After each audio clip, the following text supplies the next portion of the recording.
Ada dua hal yang melatar belakangi kenapa perkara ini harus di RJ. Yang pertama, dilihat dari unsur-unsur pidana, pasal-pasal yang diterapkan, itu sebetulnya pasal-pasal tersebut secara unsur pidana masih menggantung. Kenapa? Karena belum dirasakan adanya dampak material dari kata-katanya Mbak Laras. Komnas Perempuan sudah menerima semua masukan dari kita, file-file sudah kita kasihkan, dan insya Allah akan ada update lagi. Ya, Mas Gopur, makasih banyak. Tolong doanya, semoga Laras cepat dibebaskan, itu yang mau kami. Jangan sampai kasusnya meluas, memanjang, melebar, dan sebagainya. Karena saya seorang single mother, ayahnya sudah meninggal karena kanker. Jadi beliaulah, Laraslah yang sudah selama 1,5 tahun ini yang menjadi tulang punggung keluarga secara finansial dan juga secara perhatian kepada saya dan adiknya juga. Jadi pada saat subuh dia dibangunkan untuk sholat, dia berpikir dia ada di rumah, ternyata ada di situ, ya, itu membuat dia sangat down gitu, sangat sedih. Bang, tadi dari Komnas Perempuan ada data nggak kira-kira atau mau RJ restorasi? Oh iya, kami sudah sepakat. Ini permohonan RJ ini akan juga didorong oleh Komnas Perempuan sebelum masa penahanan Mbak Laras selesai tanggal 21 September.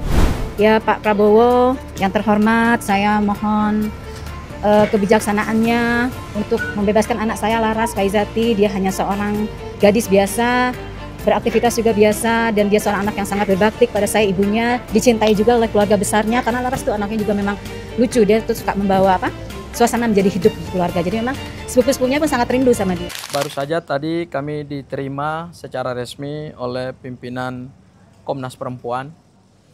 Yang hadir hari ini dari Komnas Perempuan yaitu 2 wakil ketua, Ibu Ratna Batara Munti sama Ibu Dahlia Madani.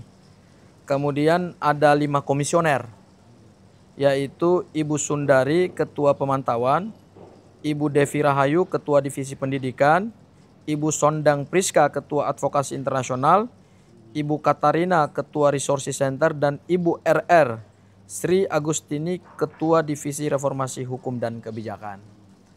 Kami hari ini diterima berdasarkan adanya komunikasi yang secara inisiatif dibangun oleh Komnas Perempuan terhadap pihak keluarga dan kuasa hukum. Karena pada hari Senin kemarin, ya, itu Komnas Perempuan secara inisiatif telah mengunjungi Mbak Laras di Bareskrim Polri, melakukan diskusi dengan Mbak Laras, mengecek kondisi kesehatannya Mbak Laras, mengecek kondisi psikisnya Mbak Laras, termasuk juga sudah membuka komunikasi dengan penyidik Bareskrim Polri mengenai perkaranya Mbak Laras. Dari pertemuan tersebut ditindaklanjuti dengan pertemuan antara Komnas Perempuan, kemudian ada pihak keluarga yang hari ini diwakili oleh Bu Fauzia selaku ibu dari Mbak Laras, kemudian juga tadi ada pamannya Mbak Laras, Pak Dodi, kemudian juga ada 2 tantenya Mbak Laras, ya. Dan selain dari pihak keluarga, hadir juga 2 kuasa hukum, ya, yaitu saya Abdul Ghafur Sangaji dan Pak Jack Asparis Piliang, ya. Tadi kami berdialog banyak hal, ya. Intinya adalah pertama, kami mengapresiasi perhatian dari Komnas Perempuan dalam memberikan asistensi kepada Mbak Laras yang notabene seorang perempuan muda yang saat ini sedang berhadapan dengan masalah hukum. Kami mengapresiasi langkah Komnas Perempuan karena dengan adanya pertemuan hari ini, Komnas Perempuan bisa mendapatkan gambaran yang utuh dan komprehensif terkait dengan perkaranya Mbak Laras, dan kemudian tadi dirumuskan beberapa langkah-langkah yang akan dilakukan ke depan, ya, baik oleh tim kuasa hukum juga, termasuk juga oleh Komnas Perempuan. Ya, itu hal yang pertama. Hal yang kedua, ya, pertemuan tadi menjadi satu kesempatan dan momentum yang baik bagi keluarga dan juga bagi kuasa hukum untuk memberikan kronologis peristiwa hukum yang secara menyeluruh itu kepada Komnas Perempuan, dan sampai hari ini seperti apa posisi kasusnya Mbak Laras. Kami tadi menceritakan bahwa Mbak Laras ini saat ini ditetapkan sebagai tersangka dalam dugaan tindak pidana penghasutan, ya, yang diatur dalam Undang-Undang ITE ada pasal 32, pasal 28 ayat 2, kemudian dijuntokan dengan pasal 45 dan pasal 48 Undang-Undang ITE, dan ada 2 pasal yang digunakan oleh penyidik, yaitu 160 KUHP dan 161 KUHP. Semua pasal-pasal ini adalah pasal-pasal penghasutan. Dan pasal-pasal penghasutan ini dipakai karena ada postingan dari Mbak Laras yang menggunakan bahasa Inggris, ada kata-kata membakar gedung Bareskrim Polri. Itu disampaikan Mbak Laras pada tanggal 29 ya, Agustus 2025 ya. Ayo maju dikit ke depan ya. Dan pada tanggal 31 September itu ada laporan kepolisian. Nah, saya ingin menyampaikan hasil pertemuan tadi. Pertama, Komnas Perempuan memberikan dukungan kepada Mbak Laras untuk 2 hal, yaitu Komnas Perempuan memberikan dukungan agar proses penangguhan penahanan Mbak Laras bisa segera dikabulkan oleh penyidik. Dan Komnas Perempuan akan mengirimkan surat kepada penyidik Bareskrim Polri meminta supaya permohonan penangguhan penahanan Mbak Laras segera dikabulkan. Karena Mbak Laras adalah seorang perempuan yang masih muda, kemudian masih punya tanggung jawab untuk merawat Bu Fauzia karena dia adalah tulang punggung. Dan yang kedua, Komnas Perempuan juga akan memberikan dukungan dan asistensi terhadap proses permohonan restoratif justice yang sedang diajukan ke penyidik Bareskrim Polri. Karena dengan adanya RJ tersebut, maka kita harapkan secara bersama-sama itu perkaranya Mbak Laras tidak perlu lagi naik sampai pada tahap penuntutan di persidangan, ya. Ada 2 hal yang melatar belakangi kenapa perkara ini harus di RJ. Yang pertama, dilihat dari unsur-unsur pidana, pasal-pasal yang diterapkan, itu sebetulnya pasal-pasal tersebut secara unsur pidana masih menggantung. Kenapa? Karena belum dirasakan adanya dampak material dari kata-katanya Mbak Laras. Beda dengan pihak lain yang misalnya menyuruh melakukan pembakaran terhadap fasilitas publik dan kemudian ada pembakaran. Nah, Mbak Laras menyampaikan kata-kata itu sebetulnya ungkapan kekecewaan dan ungkapan keprihatinan seorang anak bangsa terhadap masifnya gerakan aksi massa yang mengakibatkan adanya meninggalnya Afan Kurniawan akibat dari ketidakprofesionalan aparat di lapangan, ya, yang menangani aksi demonstrasi dengan tidak proper. Nah, itu ungkapan kekesalan aja, dan secara maksud sebetulnya ungkapan itu kalimatnya satir untuk mempertanyakan integritas dan marwah daripada kepolisian. Kok kenapa bisa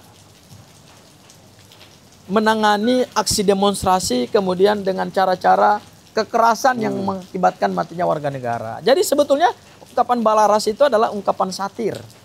Tidak dimaksudkan untuk menyuruh orang membakar gedung Bareskrim. Itu hal yang pertama yang menjadi latar belakang.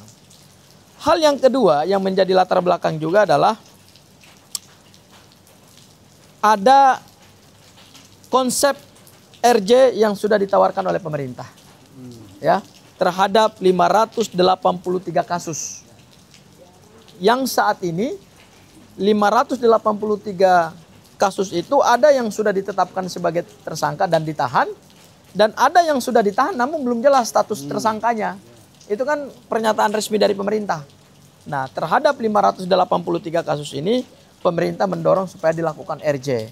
Dan itu kami sambut dengan baik. Nah, alhamdulillahnya hari ini Komnas Perempuan memberikan dukungan terhadap permohonan RJ, memberikan dukungan terhadap juga permohonan penangguhan penahanan, dan juga memberikan dukungan terhadap dampak dari penetapan tersangka ini berupa tidak dilanjutkannya kontrak kerja ya dari AIPA ASEAN.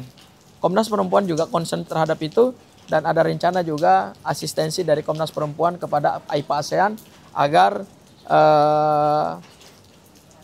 memperhatikan kembali hak-hak ekonomi dari Mbak Laras pasca ditetapkan sebagai tersangka. Mungkin itu dari saya. Mbak Mary, silakan tambahkan Mbak Mary. Nah, ini nih, silakan. Oh ya, kebetulan saya kalau orang lain aja kita bela, gimana ponakan sendiri. Mati-matian akan kami bela. Kenapa? Karena biar Bang mau langsung jalan. Jadi hari ini pun akan ada aksi damai. Kalau hari ini aksi damai ya. Kenapa? Karena sebenarnya kita Indonesia cinta damai. Jadi kalau dibilang kerusuhan kemarin itu bisa memotivasi Nepal, itu kayaknya nonsen gitu loh ya. Jadi begini, tadi saya bicara di dalam, kami sebagai aktivis pun kalau kita bicara protes tentang pemerintah dan sebagainya, masyarakat awam itu ngomong ngapain sih ikut-ikut aksi gitu ya. Itu kebanyakan mau begitu. Di luar itu malah yang lebih lagi membuli dan sebagainya ya.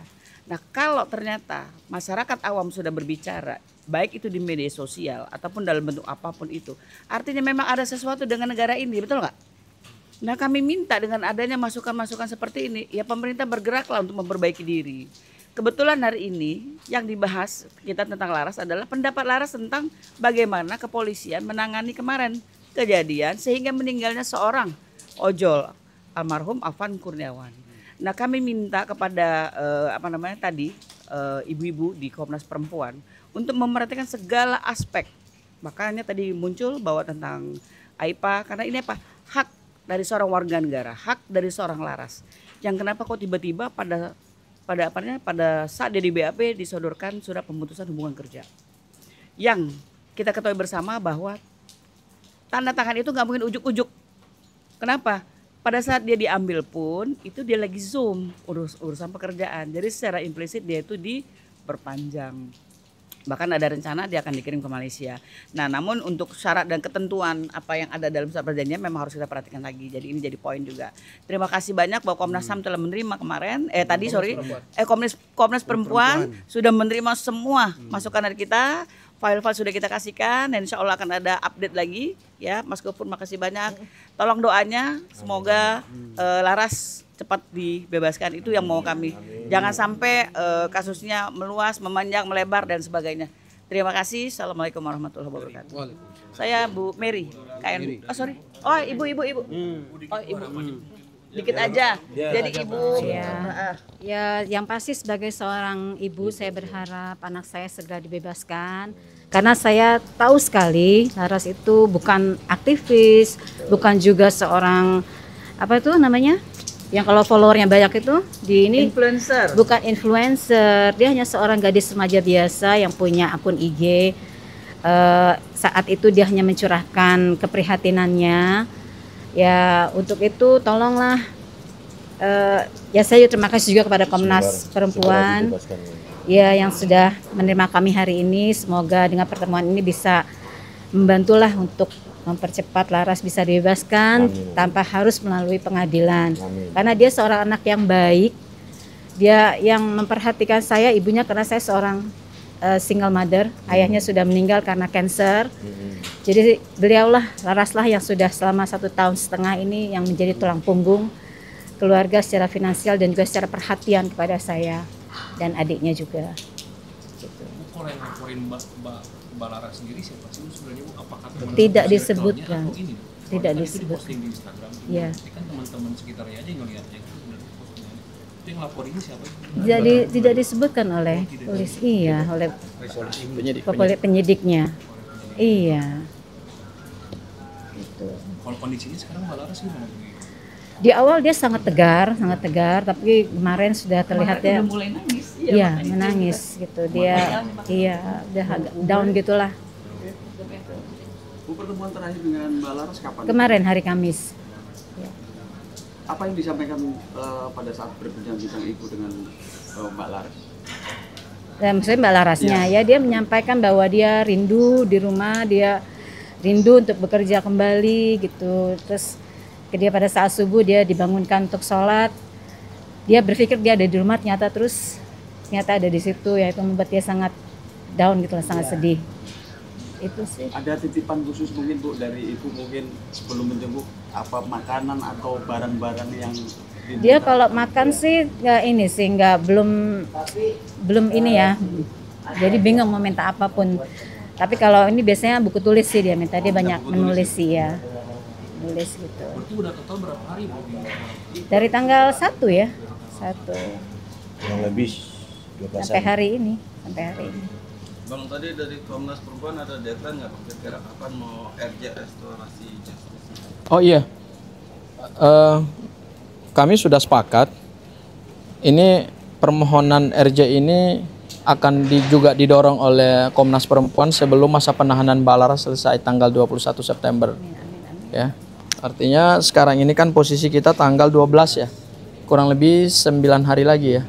9 hari lagi berarti kita masih punya sisa waktu untuk mempercepat proses permohonan RJ dari keluarga dan kuasa hukum, dan Komnas Perempuan akan juga mempercepat untuk mendorong supaya permohonan RJ tersebut bisa dikabulkan gitu loh oleh penyidik. Jadi kami sih berharap sebelum tanggal 21 sudah ada kepastian ya terkait dengan permohonan RJ dari Bareskrim Polri. Karena gini, permohonan RJ ini akan sangat mudah ditelaah oleh penyidik karena pertama korbannya Bareskrim Mabes Polri sendiri, ya kan? Ada kata-kata yang dampaknya kan ke gedung Mabes Polri, meskipun tidak ada dampak apa-apa terhadap gedung tersebut. Nah, kemudian yang kedua, mereka punya SOP, mereka punya aturan internal, yaitu ada Peraturan Kepolisian nomor 8 tahun 2021, yang intinya adalah restoratif justice itu kita menyelesaikan perkara pidana secara damai. Jadi dengan adanya perdamaian di antara pelapor, dengan terlapor dan korban, jadi ada 3 pihak di situ yang harus duduk bersama. Ya, dengan adanya perdamaian di antara ketiga belah pihak itu, maka perkara yang saat ini dihadapi oleh Mbak Laras, ya, kita harapkan tidak lagi naik ke tahap penuntutan. Jadi cukup sampai tahap penyidikan saja, tidak perlu lagi kepada tahap penuntutan. Lagi pula dari sisi unsur-unsur pidana juga kan unsur pidananya kan juga menggantung ya, pasal-pasal penghasutan itu, karena tidak ada dampak apa-apa gitu. Kalaupun ditarik ada korelasinya dengan adanya aksi demo yang dilakukan oleh mahasiswa pada tanggal 29 jam 5 sore itu kan tidak bisa dibuktikan bahwa itu juga adalah dampak dari postingan Mbak Laras gitu ya. Jadi memang dari sisi unsur pidananya juga tidak terlalu kuat, kemudian juga dampaknya juga tidak ada gitu ya. Sehingga memang ini secara hukum harus segera direstoratif, sehingga Mbak Laras bisa segera menyelesaikan kasus hukum ini dan bisa pulang lagi ke keluarga, bertemu lagi dengan ibu dan adik. Dan saya mengatakan begini, Mbak Laras ini masih muda, usianya masih 26 tahun. Mbak Laras ini kemarin saya ngobrol ya, ini profilnya luar biasa. Lulusan S1, S2 dari London School of Public Relations.